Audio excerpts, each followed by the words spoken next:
Hey guys, Shifty here, and we're here with the 300 subscriber Q&A. That's right. I recently hit 300 subscribers and then immediately went to like 302 for some reason. So that was pretty cool. And as I promised, I am doing a Q&A, question and answer, for 300 subscribers. So we have a few here. I think the majority of them are from JP, but you know, it is what it is. So he says, first, will you do a dream phase reveal? Will you collab with me? And how are you the go-to Pokemon? Will I collab with him? Hell no. I hate this guy. Will I do a dream face reveal? Honestly, maybe at some point I will face reveal for YouTube. However, it is not going to be anytime soon, so don't hold your breath. And how am I the good at Pokemon? I'm not good at Pokemon. That's the crazy part. I just know far too much about this game. There are so many parts of my brain that could be, filled with knowledge about like useful stuff, and instead it is dedicated to Pokemon. It's just it's playing these games far too much. That's about it. Let's see, where's the other one at? Okay, here it is. Favorite anime, favorite Pokemon game, or favorite non-Pokemon game, sorry. Favorite Pokemon, favorite main series Pokemon game, and those are the basics. Favorite anime would have to be, I'm between like 3 in my head, honestly. Well, maybe 4. I think 4, because I genuinely don't know which one's my favorite because it's been a while since I've watched any of them. But it would probably be Mob Psycho 100 or One Punch Man. Those two are very close, probably towards the top. Actually, it's okay. It's very hard to order these in my head, but I think it's like a 3-way tie for first between Mob Psycho 100, One Punch Man, and an anime that is not very mainstream, but called Hajime no Ippo. And the reason I love Hajime no Ippo so much is because it's so different from Mob Psycho 100 and One Punch Man. Because like those are just like, crazy psychic power battles, and then One Punch Man, it's known for its fucking animation. And Hajime no Ippo is too, to an extent, but it's about this kid who wants to become strong and becomes a boxer and becomes like the champion featherweight of Japan, or lightweight rather. And it's just so good. It's like this weird like slice of life in between these fights, and the fights go on for fucking ever. It's so tense. And then it's like back to slice of life, and then like super intense fights, and the way the fights are animated it's just fucking beautiful. And the sound design, which is something that's really stupid to compliment, but it's so good. It's so good. All I can do is tell you to watch it. I think the reason I started watching it was because of a YouTube video. And I think it's called Why You Should Watch Hajime no Ippo. It's by Super Eye Patch Wolf, and I beg you to go watch it because it is so fucking good. It is genuinely so good. So those are my top 3. Those are like really close to first. And then below this is, unfortunately, I have to say this because in my heart I'm an edgy 15-year-old minus all the bigotry, Death Note. Death Note is just, it's very good. I don't care if it's like a cringe, stupid power fantasy for 15-year-olds. It's so good. It's so good, and I love it.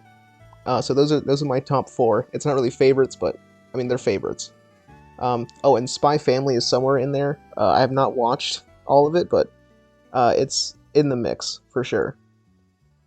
Don't ask me about what is it? Like any of like the really mainstream ones, like Attack on Titan, Full Metal Alchemist. I have not watched them. Will I watch them? Maybe. Favorite non-Pokemon game? This is actually not something I think about too often, because I do just play Pokemon so much. Smash definitely comes to mind, Super Smash Bros. Mario Kart to an extent. I haven't played it in a while, but I do love Mario Kart Wii with a passion. And I think those are about it. I'm thinking those are about it, yeah. And there is one more I would add, but I can't because I'm going to be playing it on the channel at some point soon. So I can't say that one because it would spoil a series. Favorite Pokemon? Favorite Pokemon is a question, whenever you hear someone is like into Pokemon, you always ask them what's their favorite Pokemon. And it's truly impossible to say because there's literally over 1,000 now. And if you'd asked me before Gen 9 came out, it would have been different because now Gen 9 has Gholdengo, also known as the fucking funniest, best Pokemon ever. And he's just so cool. I fucking love Gholdengo. I love Hydreigon. A lot of Gen 5 Pokemon, because that's my favorite main series Pokemon game. That's the next question. Gen 5. Anything from Gen 5 I fucking love. Even the object Pokemon, they're so good. I don't care. But there's really, it'd be easier to name Pokemon I don't like. And I think that's genuinely not many. I don't think there's many Pokemon I dislike. So I think that's about all of it. Favorite main series Pokemon game, Gen 5. Probably Black and White over Black 2, White 2. Even though Black 2, White 2 are pretty much objectively better games, I think. In my mind, they're objectively better, but nostalgia has blinded me to a point. I cannot say Black and White is not the best, or my favorite at least. And favorite, I'm going to answer this question that was not asked by anyone, but favorite spin-off series of Pokemon, that's probably going to be the dungeon games. I have not played one in a long time, but I might maybe consider playing it again. But yeah, actually no, I lied. Well, it's that or Pokemon Conquest. Pokemon Conquest is this like flop of a game series that's like it's like Fire Emblem in that it's like a turn-based RPG, but it's not in the same way as in Pokemon. You get to like move around the map more freely. Very cool game. Shame that it like didn't do well. But yeah. Let's see. Where's the last one? Because I know I got one not too long ago. Don't mind Luca's comments there. Okay. This is the one. Jumped on the train a few weeks ago and was wondering how does theory crafting go and how long does it take to make a video, for example, from the Renegade Platinum run? I followed up by asking theory crafting for Showdown, and they said yes. So theory crafting for Showdown is really weird because like half the time I'm not theory crafting, I'm just like importing sets like from people who know what the fuck they're doing when they're playing Showdown, you know, like actual good Showdown players. But a lot of it is just, you know, what does this thing beat and how can I maximize this thing to do what it's already meant to do. So if you're using an offensive Pokemon, you generally wouldn't use it for defensive purposes. So it's mainly about doing that. And how long does it take to make a video from Renegade Platinum? Renegade Platinum's different because, I mean, besides just like the 25 minutes of like recording like an actual episode, it can be like over an hour easily, depending on how many battles I have to prep for, because I have to like, you know, look at their teams and then like think about, okay, what can I do? Do I have the Pokemon to like make this happen? There's a lot that goes into that.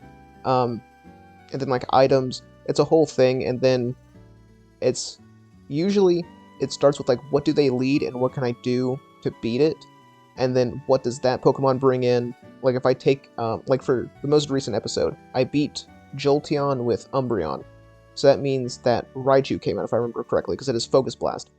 So that's another big part of it, is knowing or guessing which Pokemon comes in after you take down a Pokemon and what you can do to the Pokemon coming in. And I believe my answer for that was Raichu. And if the AI went to Electivire, which I thought it would have, because it made more sense in my mind, because Electivire is electric and fighting in this ROM hack, so it got stabbed close combat, but I guess it did less than Focus Blast, whatever. Doesn't matter, that's AI. But if it went Electivire, I was going to go Hippowdon. So I did have that kind of mapped out in my head, and obviously you can't do it for like the entire fight, but you can do it for like a couple, like probably half the team or something, and so that usually helps. But it's usually like an hour, maybe more, including the 25 minutes for the actual episode. And yeah, I think that's about it. And he says, I'm new to Nuzlocking itself, but I was stunned when you could say this needed to work, otherwise it's over. And genuinely, some things do need to work out, otherwise it's over, because I think it was the Cyrus fight. He had a +3 Weavile against my Gyarados, and Icicle Crash did, I forget exactly the roll, but I think it was like 80 to like 98% or something, so I needed it to not crit. I needed to make sure my calc was right and that I did not get crit, because if I got crit there, I don't think I had a single thing on my team at that point to outspeed and kill Weavile. So yeah, for hardcore Nuzlocke runs like this, it is genuinely, there are some times where like this needs to work. I need to not get crit. I need to get this roll. It's definitely like that.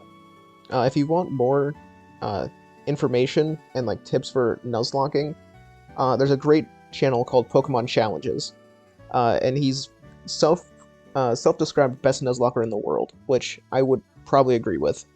But yeah, I think that about covers it. If you guys have any questions, feel free to leave them in the comments. I will do my best to answer them.